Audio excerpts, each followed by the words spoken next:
हुआ कलंक, चरित्रों पर लगा हुआ कलंक वो मिटने वाली नहीं है। सावधान हो जाओ, सुधर जाओ। ऐसा मत समझना अत्याचार करके और तुम्हें समाजों में प्रतिष्ठा मिले, सम्मान मिले। अगर समाज तुम्हारी ही के जैसे होगी तो फिर वो करेगी, अगर तुमसे अलग होगी तो फिर तुम्हें सबक सिखाएगी। क्या होती है अत्याचार?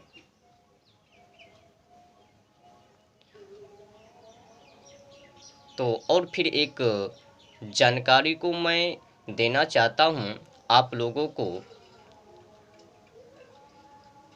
एक कथावाचिका हैं जिनका नाम है देवी चित्रलेखा। अब आप लोग समझ ही सकते हो,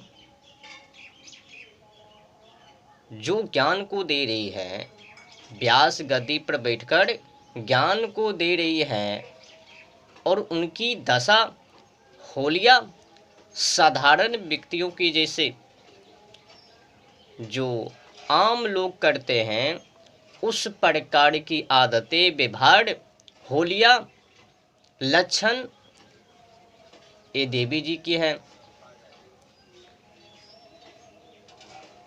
ऐसा भला इसने क्यों अपराधी की?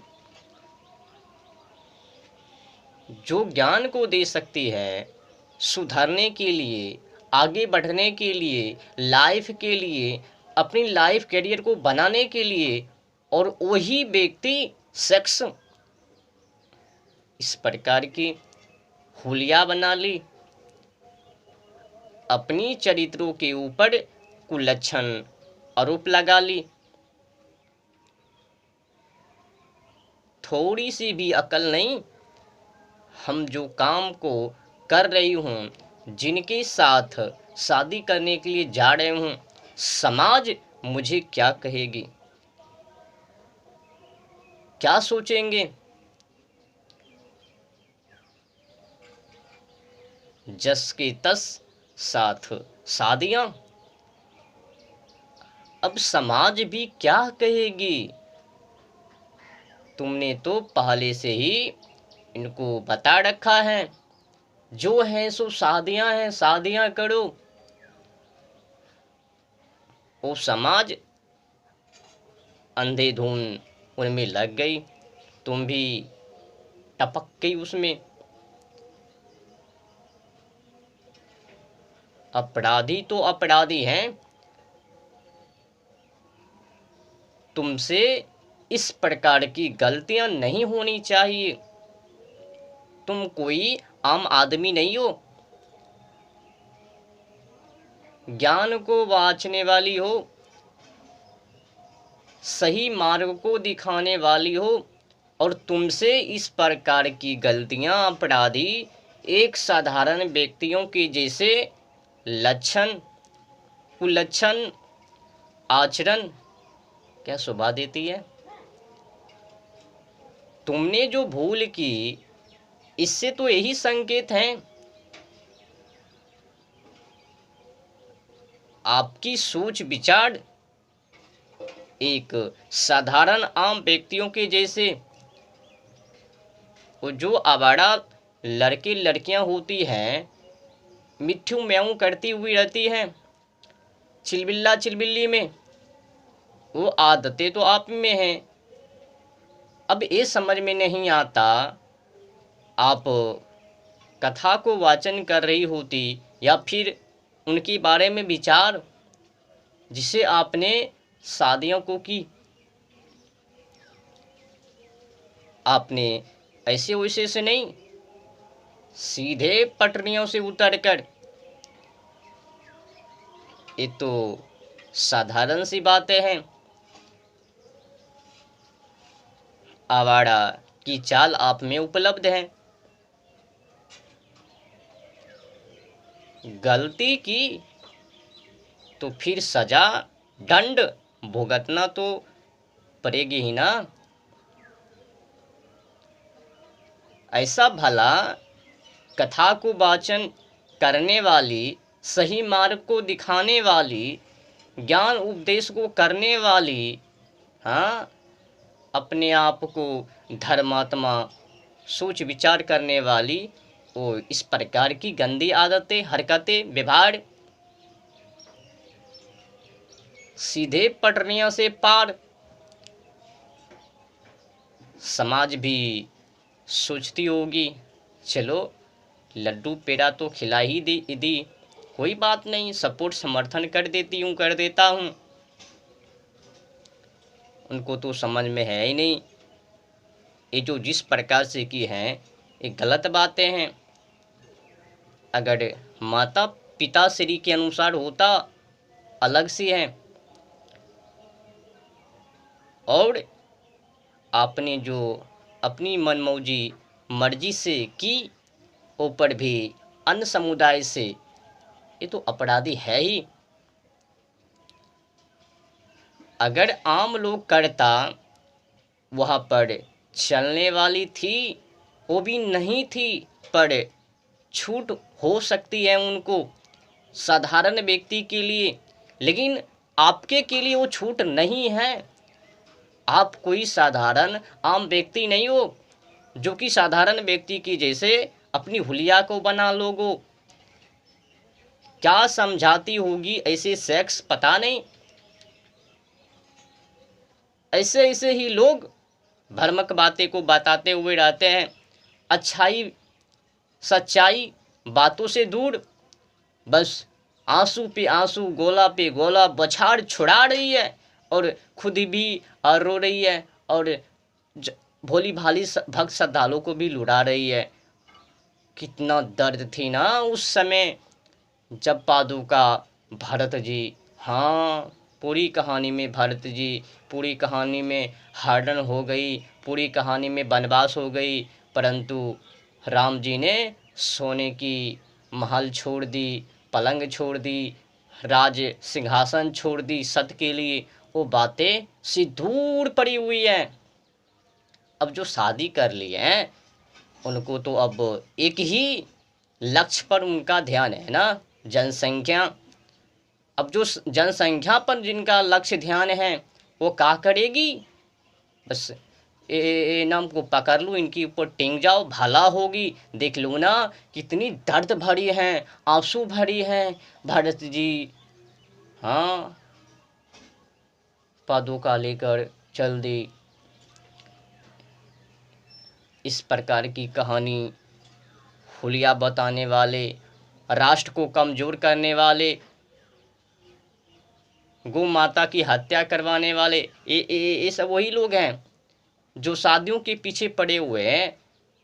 एक मैंने वीडियो को देखा, कोई शख्स हैं उच्च लेवल पर हैं, नामी गामी हैं, एक लड़कियां उनसे कथावाचक से प्रश्न को कर रही है। ये लड़कियां उनसे कुछ तो बोली भी नहीं, बस वही कथावाचक इनसे बोल रहे हैं आपने शादी की नहीं, बट क्या ठीक। तो कथावाचक बोल रहे हैं लड़की से शादी कर लो, जबाना खराब है, मतलब शरीर व्यापार कर लो, बेच डालो, तुम्हें सही जिंदगी को जीने के नहीं है। देखो हम भी शादी की है ना, व्यास गद्दी पर बैठे हुए हैं ना, तुम भी शादी करो, जनसंख्या बढ़ाओ, ओजोन परत की क्लाइमेट के बारे में, जलवायु के बारे में, प्रकृति के बारे में, गौ माता की हत्या हो रही है उनके बारे में, जीव जंतु पशु पक्षी इनके बारे में, और वृक्ष जो कट रही है इनके बारे में कोई सोच विचार करने की नहीं है। राष्ट्र कमजोर हो रहे होने दो, बस तुम शादी करो। कई कथावाचक ऐसे भी हैं जनता को फुसलाने के लिए, भक्त श्रद्धालुओं को फुसलाने के लिए 100 लड़कियों की शादी करती है। हाँ, इनको दान करने से स्वर्ग प्राप्त हो जाते हैं, ऐसी ऐसी कहानी को भी बता देता है। और शादी करे, जनसंख्या बढ़ाए और हाल ही से प्रकृति की हत्या करे। वो सब जो बच्चे पैदा कर रहे हैं, जिनकी शादी हो रही है, उनका पुत्र या पुत्री राष्ट्र के लिए कार्य को कर रहे हैं? नहीं कर रहे हैं। बस उनका जो पुत्र हैं, औलाद हैं, पुत्रियां हैं, वो कहाँ पे हैं? नौकरियों में, मैकाले की शिक्षाओं में, लूटने में, देश को बर्बाद करने में। अब आप लोग ये बताओ, इस प्रकार की औलाद को पैदा करके क्या फायदा? जो राष्ट्र के काम ना आवे, देश के काम ना आवे, प्रकृति के काम ना आवे, ऐसे औलाद को पैदा करके क्या फायदा? नहीं महाराज, आप समझ नहीं रहे हो। ये प्रथा है, दान करने की प्रथा है, इससे पुण्य प्राप्त होते हैं। उसने बता दी कन्या को मतलब दान करने से लेकिन ये नहीं तुमको बताई। अगर एक कन्या से जो औलाद पैदा हो गए, अगर वो अत्याचार, कुलच्छनवान, भ्रष्टाचार निकलेंगे तो गए पीढ़ी दर पीढ़ी। यो तो भी जड़ो ना। जनसंख्या को बढ़ा कर सिर्फ जानवर को खाने के लिए तुमने पैदा कर ली। क्या तुम्हें अकल नहीं है? इस समय जलवायु, ओजोन परत की दशा क्या है? ये जो मांसाहारी खाने की जनसंख्या जो बढ़ रहे हैं, बेचारे निर्दोष पंछी की हत्या, जानवर की हत्या, मुर्गी को तो खाने की ही छोड़ दो, बकरे को तो और छोड़ दो, ये जो कट रहे हैं, क्या तुम्हें लज्जा को नहीं आती? नहीं महाराज, जब वो जो कथावाचक है ना, वही इस प्रकार से कर ले तो हमें भी करनी है। उसी लोगों ने तो बताई इनको दान करने से। सबसे बड़ी एक और बात सुन लो, ये लोग क्या करती हैं, जब शादियां को नहीं हो पाती हैं, हो सकती थी भला, लेकिन भलाई तो है नहीं, शादियों को टाल दी गई कि अब नहीं, चलो इनकार हो गई। अब वो कर रही है 5 लाख ले लो ना, 10 लाख ले लो ना, मैं अपनी पुत्री की शरीर बेच रही हूँ ना। आज के समय में है ही क्या, कर ही क्या रही है? बस शरीर व्यापार है। क्या खुशी है? शादी कर ली, मांगने हैं कमाने के पीछे, हाँ, जनसंख्या को बढ़ाने के पीछे, नौकरी बाय नौकरी, नौकरी दर नौकरी, पीढ़ी दर पीढ़ी बढ़ा रही है। हाँ, देश को बर्बाद कर रही है, देश को लूट रहे हैं, गरीबी भिखारी बढ़ते जा रहे हैं। खुद ही कहती है मैं अपनी देखूं कि औरों को देखूं। घोड़ा अंग्रेजों ने गजब की चाल चल दी, उसी की लिपट में ये सब फंसे हुए हैं और उन्हीं की बातें ये लोग बता रहे हैं। वो कभी ये नहीं समझती हम जो जिस प्रकार से बोल रहे हैं, ये बोली, ये व्यवहार, ये आदतें, ये सोच विचार तो जानवर से कन्वर्ट हो रहे हैं, जानवर से मिलता जुलता है। तो फिर भाई आपने मानव होकर क्या किया, ये तो बता दो। तो कुल मिलाकर बुरा ना मानो तो होली है। वो जो देवी चित्रलेखा जी ने, जो कि वो क्षमा योग्य नहीं है, टालने योग्य नहीं है। वो जिस प्रकार से अपराधी की हैं, ज्ञानवान होकर, कथावाचिका होकर, गद्दी व्यास पर बैठकर और एक अलग समुदाय से शादियां, भले ही इस समाज जो भोगों में मिले हुए हैं, भोगों में मग्न हैं, काम क्रिया को कर रही है, कर रहे हैं, ये जो भी बोले इससे क्या लेना देना है?